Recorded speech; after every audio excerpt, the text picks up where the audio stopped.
create your own chapter?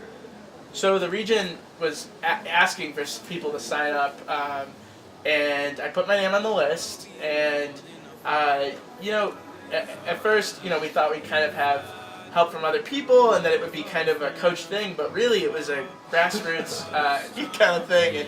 And what I think was really cool about being able to start our own chapter is we were all freshmen. We all, we didn't know what we were doing. We kind of started from square one. We had some help, but for the most part, I was a freshman year president. You guys are freshmen, and can you imagine, doing Adam Gordon's job at your age? It was tough, but I think the idea was we weren't conforming to anybody else's idea of what BBYO is and what it means to be a Jewish leader. And I think we, over time, we were able to kind of, make a new mold out of what BBYO meant to the mission. How does it feel to see what you molded over the last 12 years?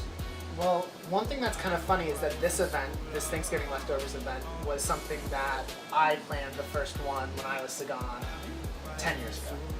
And so the fact that, one, how big the chapter is now, it's crazy. It was literally us 5 and then 5 other guys, and that was the end. Maybe 7.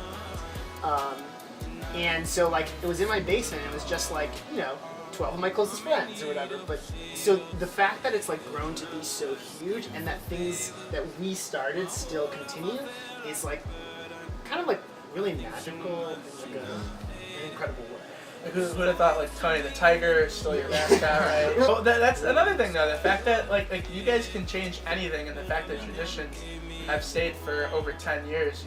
It's somebody was saying we're gonna have our bar mitzvah here next year. That's pretty crazy. What do you recommend for us to bring on as the freshmen in the chapter?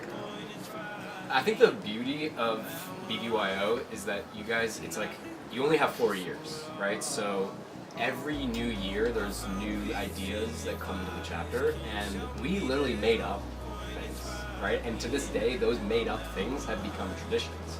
This was completely a made up idea, this Thanksgiving Leftovers event, and so many other things. And so if you have a creative idea, do that. And you never know if it's a really big hit. It actually becomes a tradition that later on, and you come back as alumni and you see the event that you came up with, that you helped lead, turn into a tradition. So I think that's the beauty of what I've encouraged you to do, is just come up with new things. Don't stick to what has been done. I mean, keep the traditions close, and also come up with new traditions. Okay. How did it feel building on, watching Fisher succeed and grow in the last 12 years? I'll speak to a memory. So we tried really, really hard when we were seniors to win RC. I think there was a notch in our belt that we always really wanted, was to say that we had built this chapter from the ground up and we won RC. We were recognized as the most distinguished chapter in the whole region. And we unfortunately came 2 points away from winning. Our senior year, another chapter beat us. And I think leaving and not having achieved that was a really big letdown for us. Coming back 2 years later and knowing that a chapter that we weren't really working on anymore was able to win on their own time, on their own work, on their own energy that they put into RC was probably the coolest thing I think we've ever seen. I think for me, the biggest thing is I was in your guys' shoes. We were all in your shoes. 10, 11, 12 years ago, however long it's been. Now I'm your guys' advisor. That, to me, that's the definition of Vador. That is from generation to generation. I was in your guys' shoes. I did exactly what you guys are doing. And look at me now. I'm the adult person now. I'm the adult advisor to the chapter that I started. And I think that's amazing. That's a great testament to see how far Fisher has come. What's one of the things that you guys want most out of BYO? At my high school, there's I think maybe one other kid in this chapter, but most of my friends, or there's not too many Jewish kids in my grade.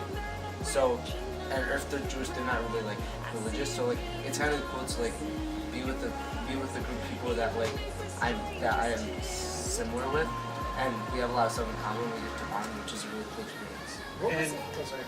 And this is a great chance to bond with upperclassmen, and that's not really something you get to do in school because you're in separate classes, because different grades, and yeah.